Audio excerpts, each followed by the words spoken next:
दधी बामनजीऊ वार्षिक उत्सव उद्यापित। हाटडी ब्लॉक पंचग्राम दधी बामनजीऊ मंदिर वार्षिक प्रतिष्ठा उत्सव उद्यापित होइछि। शेष संध्यारे कंठशिल्पी सरोज जेना और साथी भजन परिवेषण करथिले।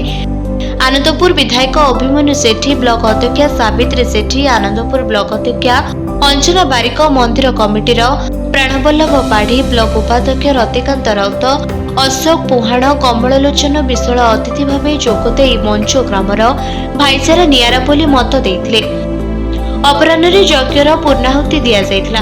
सांसदों प्रतिनिधि ज्ञानरंजन सामंत सिंहार, सरपंच प्रशांत राउत, पूर्वतन सरपंच शशांक शेखर पुहाण, राधागोविंद दास, सुधांशु राउत, मार्कंड चरण ओझा, कमललोचन विशाल, मुकेश राउत, सुशांत विशाल, दत्तात्रय रायसरदार, कीर्तन बिहारी नायक कार्यक्रम परिचालना करथिले। महोत्सव जनवरी 16, 17, 18 ये आज शेष उद्यापन दिवस आम पंचग्राम आम प्रिय विधायक आनंदपुर निर्वाचन मंडल अभिमन्यु सेठी महोदय सहित हाटडी ब्लॉक चेयरमैन सावित्री सेठी महोदय और आनंदपुर चेयरमैन अंजना बारिक महोदय और आम ग्रामर समस्त मुरबी ए अंचल समस्त माँ भौणी माँ मौसा समस्त अपेक्षा कर परिवार अनुदान अनुष्ठान चालू रही। आशा करी समस्त श्रृंखला सहित 2 दिन जाक श्रृंखला सहित आज शेष दिन रात्रि शुभ संध्यारे आज केमी समस्त श्रृंखला सहित हम जी भक्त आसी हजार हजार आखपाख समस्त ग्राम समस्त श्रद्धालु आसती समस्त भाग्य 3 जाक आनंद बजार आयोजन हो समस्त भक्त समस्त ये पाइक जाऊँ पाइक जाऊँ ये गोटे खुशी ए वार्ताटी सारा अंचल को जाऊँ आरंभ कर बाहर राज्य पर्यटन मत जाऊे।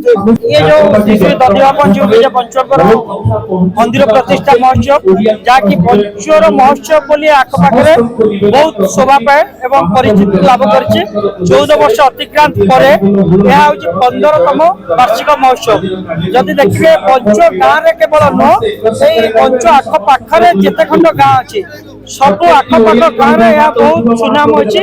प्रति गाँ गंडारे बंधु बांधव आसती और समस्त मिलित पंच गोटे परिवार भाव विवेचना पाई।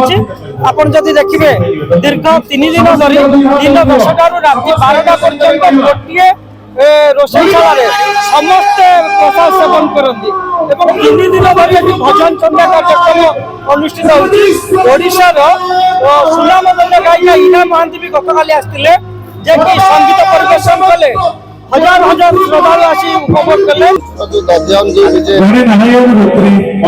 भास्कर तथा भिन्न भिन्न पंचदेव ए मंचर प्रणाम जनाउछि अनादि अंतःसकाल